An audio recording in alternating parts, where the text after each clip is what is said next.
ఆంధ్రప్రదేశ్ రాజధాని అమరావతి పైన ఫేక్ ప్రచారాలు. రాష్ట్రంలో రైతు సమస్యలను పట్టించుకోవట్లేదు, అసలు యూరియా అందట్లేదంటూ ఫేక్ ప్రచారాలు. దివ్యాంగులకు పింఛన్ అందట్లేదు, వచ్చే వాటిని కట్ చేశారు కూటమి ప్రభుత్వం అంటూ ఫేక్ ప్రచారాలు. ఇలా రోజుకొక ఫేక్ ప్రచారం చూస్తూ ఉన్నాం. మరి ఇటువంటి నేపథ్యంలోనే ఇప్పుడు రాష్ట్రంలో అసలు విద్యుత్ కోతలు అలా ఇలా లేవు అంటూ మరో ఫేక్ ప్రచారానికి తెరలేపారు. ఇంతకీ ఇది ఫేక్ ప్రచారమా, నిజంగా కోతలు విధిస్తున్నారా? ఇటువంటి అంశాలన్నీ కూడా చర్చించడానికి మనతో పాటుగా ఉన్నారు సీనియర్ జర్నలిస్ట్ సత్యమూర్తి గారు. సార్ నమస్తే. సార్ నమస్కారం అండి. రోజుకొక న్యూస్ చూస్తున్నాను సార్. కూటమి ప్రభుత్వం అధికారంలోకి వచ్చినప్పటి నుంచి కూడా అసలు రైతు సమస్యలు పట్టించుకోవట్లేదు, ఇప్పుడైతే రాష్ట్రంలో యూరియా అందట్లేదని ఒక ఫేక్ ప్రచారం, దివ్యాంగులకు పింఛన్ అందట్లేదు, ఇలా ఒకటికి రెండు కాదు, రోజుకొక ఫేక్ ప్రచారానికి తెరలేపుతున్నారు. మరి ఇప్పుడు సరికొత్తగా అసలు విద్యుత్ కోతలు విధిస్తుంది రాష్ట్ర ప్రభుత్వం అంటూ మరో ఫేక్ ప్రచారానికి తెరలేపారని చెప్పుకోవచ్చు. దీనివల్ల అసలు ఇంటర్వ్యూలు అటెండ్ అవ్వలేక, ఆన్లైన్ ఇంటర్వ్యూలు అటెండ్ అవ్వలేక నిరుద్యోగ సమస్య పెరిగిపోతుంది అంటూ కూడా అంటున్నారు. ఏంటి, నిజంగానే విద్యుత్ కోతలు విధిస్తున్నారంటారా, లేదు అంటే ఇది ఒక ఫేక్ ప్రచారమా, ఏం చెప్తారు మీరు? వాడెవడో వైసీపీ వాడు ఒక పోస్ట్ పెట్టాడు. ఆసుపత్రిలోట వాళ్ళ ఆవిడ డెలివరీకి వెళ్ళిందిట, కరెంట్ లేకపోవటం వల్ల డెలివరీ కావట్లేదట. ఏదన్నా మా ఆవిడకి ఏదన్నా అయితే దానికి కూటమి ప్రభుత్వమే బాధ్యత వహించాలని పెడతాడు. అంటే ఏ స్థాయిలో బురద చల్లాలి అని ఆలోచించుకొని మరి ఈ స్థాయిలో బురద చల్లుతున్నారు. అసలు ఆంధ్రప్రదేశ్లో ఎక్కడన్నా కరెంటు కోతలు ఉన్నాయా? ఆంధ్రప్రదేశ్ పక్కన పెట్టు, దేశంలో ఏ రాష్ట్రంలో అయినా కరెంటు కోతలు ఉన్నాయా? మొత్తం అంటే దాదాపుగా ఈ పిఎం సూర్య గారి పథకం, దాని ప్రమోషను, దానికి సంబంధించిన ఇది చేయటం, సెల్ఫ్ సఫిషియన్సీ రావటానికి అని చెప్పి విద్యుత్ రంగంలో రకరకాల ప్రయోగాలు చేస్తూ ఉన్నారు. అన్నీ సఫలం అవుతూ ఉన్న టైంలో ఆసుపత్రిలో మావిడికి డెలివరీ కాకపోతే దానికి మీదే బాధ్యత అని పెడితే వాడిని ఏమనాలి? అంటే రాజకీయ కారణాలతోటి, రాజకీయ దురుద్దేశాలతోటి ప్రజల్ని రెచ్చగొడదాము అన్న ఉద్దేశంతో వైసీపీ వాళ్ళు ఏం చేస్తుంటారు అంటే, ఒక తెలుగుదేశాన్ని తిట్టాలి అంటే ఏదో ఒక చౌదరి అని పేరు పెడతారు చివర్లో, ఒక ఫేక్ అకౌంట్. అంటే చౌదరీలే తెలుగుదేశాన్ని తిడుతున్నట్టుగా చెప్పాలి. పవన్ కళ్యాణ్ని ఏదన్నా విమర్శించాలనుకో, కాపు ఇంటి పేర్లు వచ్చేవి పెడతారు, పెట్టేసి అకౌంట్ క్రియేట్ చేసి ఆ కాపుల ఇంటి పేర్లతో ఉన్నవాడు పవన్ కళ్యాణ్ని తిడుతున్నట్టు. ఇంకా ఏదో పద్మనాభ శాస్త్రి అని ఒక పేరు వాడతారు, వాడి అతన్ని బ్రాహ్మలు తిడుతున్నట్టు, తెలుగుదేశాన్ని తిడుతున్నట్టు, జనసేనని తిడుతున్నట్టు, బీజేపీని తిడుతున్నట్టు. అంటే ఇటువంటి ఒక ఫేక్ ఐడీలు సృష్టించుకొని వాటి ద్వారా సోషల్ మీడియాలో ప్రచారం చేయటం, అర్థం పర్థం లేని ప్రచారాలు.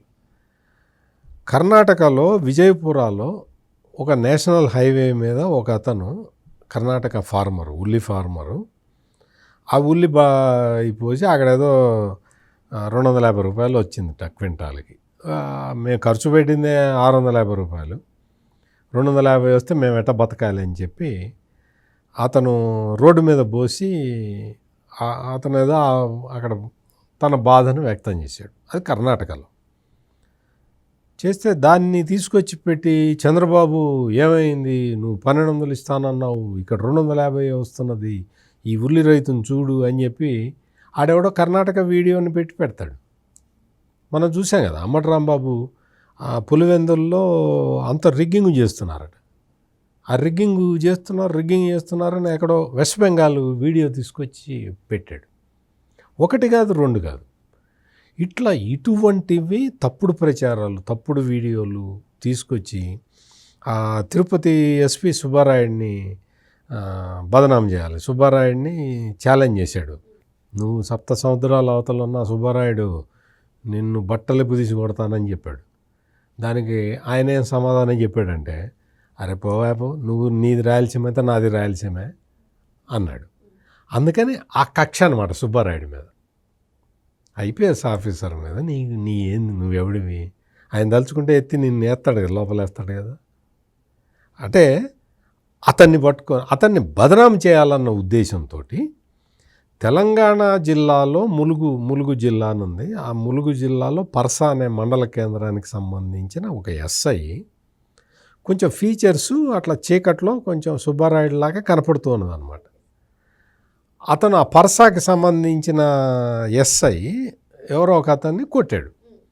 వాడు ఏదో తాకి గొడవ చేస్తూ ఉంటే, అరే ఆడవాళ్ళు ఉన్నారా, ఎందుకు గొడవ చేస్తున్నావు అని ఏదో కొట్టాడు. ఆ వీడియో తీసుకొచ్చి వేసి తిరుపతిలో జరిగినట్టుగా, తిరుపతిలో సుబ్బారాయుడు కొట్టినట్టుగా ఫేకు ప్రచారం మొదలుపెట్టారు. ఇట్లా ఒకటి కాదు, రెండు కాదు, మొత్తం అన్ని రకాలుగా ఈ ఫేక్ వార్తల్ని ప్రచారం చేయటం. దాని మీద రాష్ట్ర ప్రభుత్వం ఏదో ఫ్యాక్ట్ చెక్ అని చెప్పి ఒకటి పెట్టి ఈ తప్పుడు వీడియోలు ఇవి అవేయా ఇవేయా అని చెప్పాల్సి రావటం ఎంత దురదృష్టకరం. సాక్షాత్తు జగన్మోహన్ రెడ్డే తప్పులు పెడుతుండే, నీకు అంబటి రాంబాబు వచ్చి తప్పులు పెడుతుండే, తప్పుడు వీడియోలు ట్యాగ్ చేసి పెడుతుండే. పవన్ కళ్యాణ్ అయితే వ్యక్తిగతంగా విమర్శించటం, దారుణమైన విమర్శలు చేయటం. నీకు ఏం ఆశిస్తున్నావు, ఏం చేస్తున్నావు? ఇప్పుడు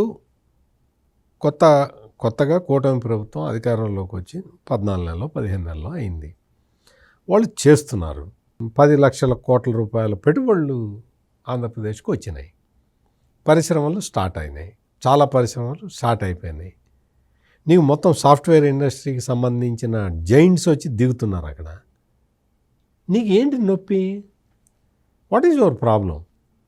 ఆ మెడికల్ కాలేజీల మీద ప్రచారం, నేను 15 మెడికల్ కాలేజీలు కట్టాను, 15 మెడికల్ కాలేజీలు కట్టానని ప్రచారం చేసుకుంటున్నాడు జగన్మోహన్ రెడ్డి. కాదయ్యా, నువ్వు కట్టలేదు. నువ్వు కట్టింది 4 మెడికల్ కాలేజీలు. ఆ 4 మెడికల్ కాలేజీల్లో కూడా ఇన్ఫ్రాస్ట్రక్చర్ లేదు. ఇన్ఫ్రాస్ట్రక్చర్ లేకపోవటం వల్ల ఏమైంది? నీకు ఎంసీఐ పర్మిషన్ రాలేదు. దాంతో ఏమైంది? 150 సీట్లు రావాల్సిన మెడికల్ కాలేజీ జగన్మోహన్ రెడ్డి అసలు అనుబంధంగా ఏదైనా మెడికల్ కాలేజీకి అనుబంధంగా హాస్పిటల్ ఉండాలి. 100 ఉండాలి, కొన్ని 300 పడకలు ఉండాలి.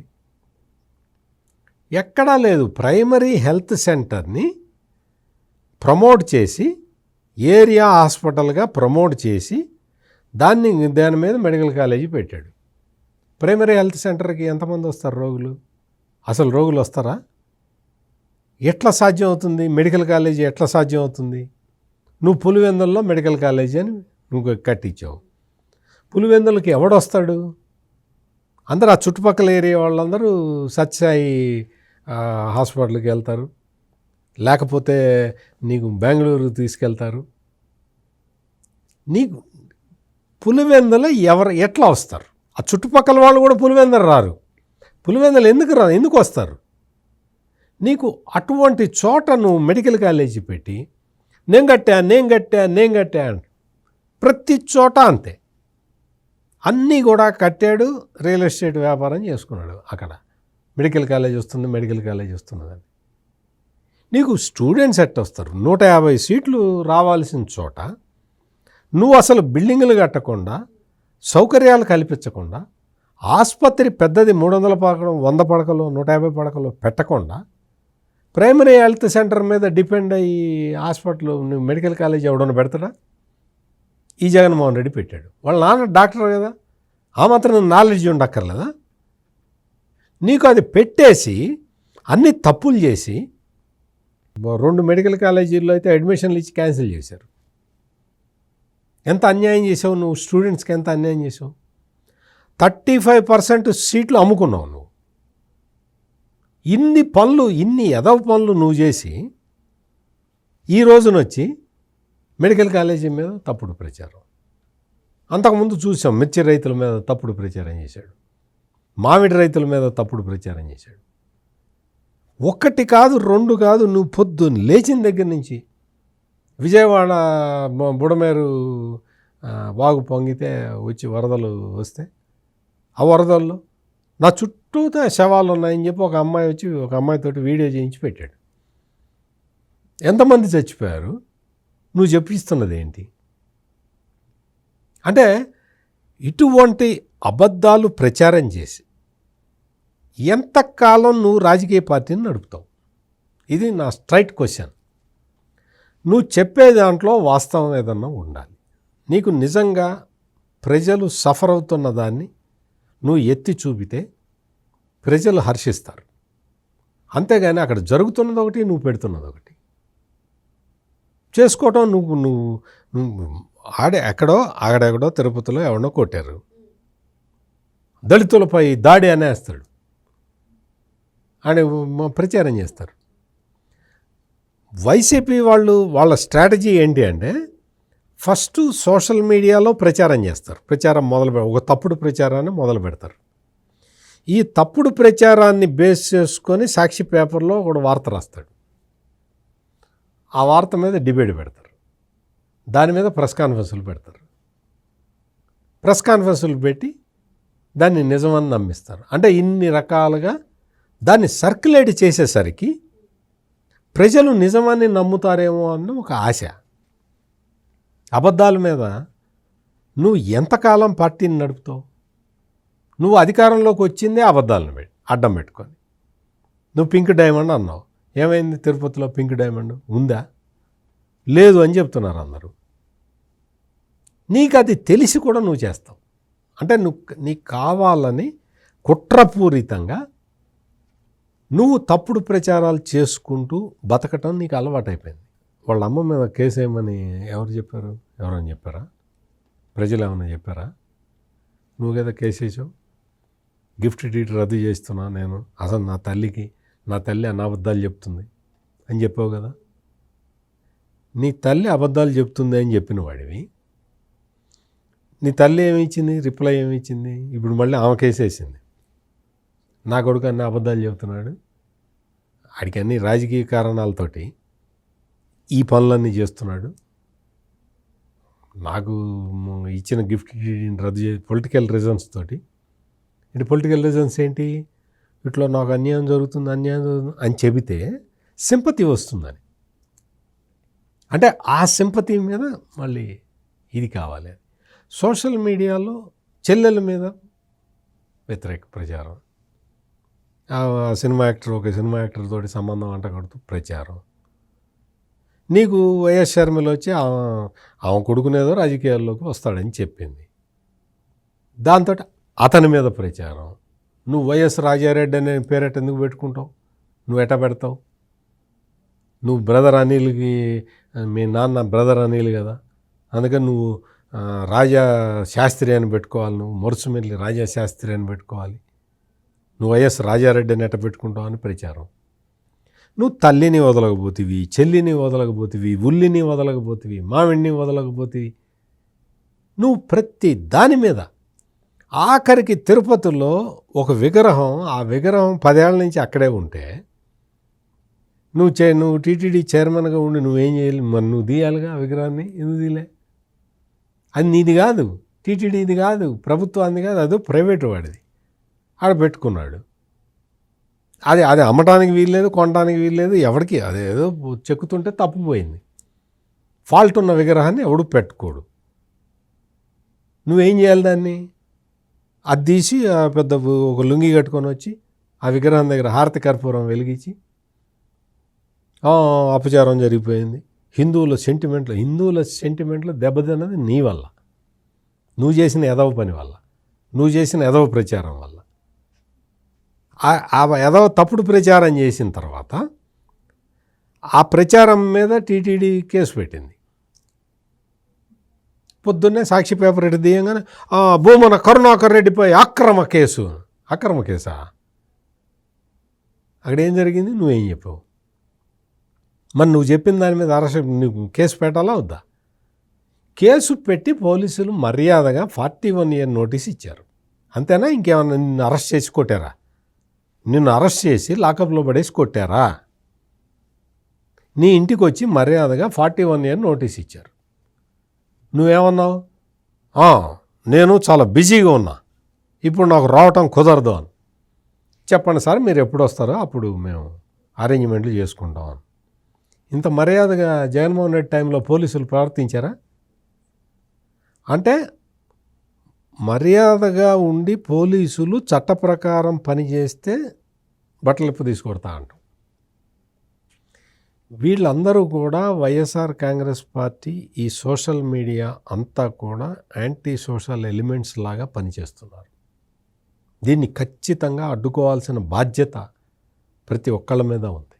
కేవలం రాష్ట్ర ప్రభుత్వం మీదే కాదు, మొత్తం పౌరులందరూ కూడా ఈ తప్పుడు ప్రచారం మీద వాళ్ళందరూ అలర్ట్గా ఉండాలి.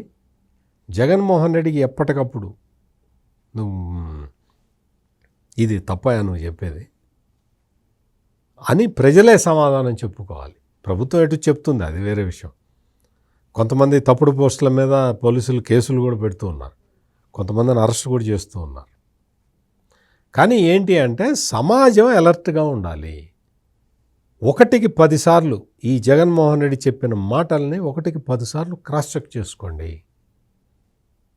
ఎక్కడ ఇప్పుడు యూరియాకి సంబంధించి చంద్రబాబు నాయుడు 200 కోట్ల రూపాయల స్కామ్ చేశాడని చెప్పాడు జగన్మోహన్ రెడ్డి. ఏమనాలి ఈ జగన్మోహన్ రెడ్డిని?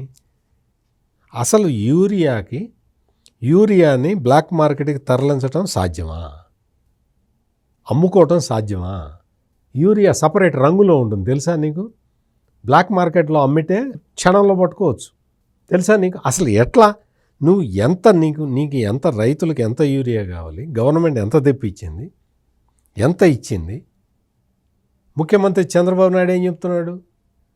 రైతులు వచ్చి అసలు క్యూలో నిలబడటానికి కూడా వీలు లేదు, వాళ్ళకి డోర్ డెలివరీ చేద్దామని ఆయన చెప్తుంటే నువ్వు వచ్చి తప్పుడు ప్రచారం. అంటే తప్పుడు ప్రచారాల మీద పార్టీని బిల్డప్ చేసుకోవటం సాధ్యం కాదు జగన్మోహన్ రెడ్డి. వాస్తవాలు చెప్పి ప్రజల మనసును ఆకట్టుకుంటే తప్ప ఆ పనులు నువ్వు చేయలేవు. అందుకని ఈ తప్పుడు ప్రచారంతో సమాజంలో శాంతి భద్రతలకి విఘాతం కలిగించేలాగా చెయ్యాలని, తద్వారా రాజకీయ లబ్ధి పొందాలని నువ్వు చూడటం క్షమించరాని నేరం. మరో అంశంతో మళ్ళీ కలుద్దాం. Thank you sir. నమస్కారం.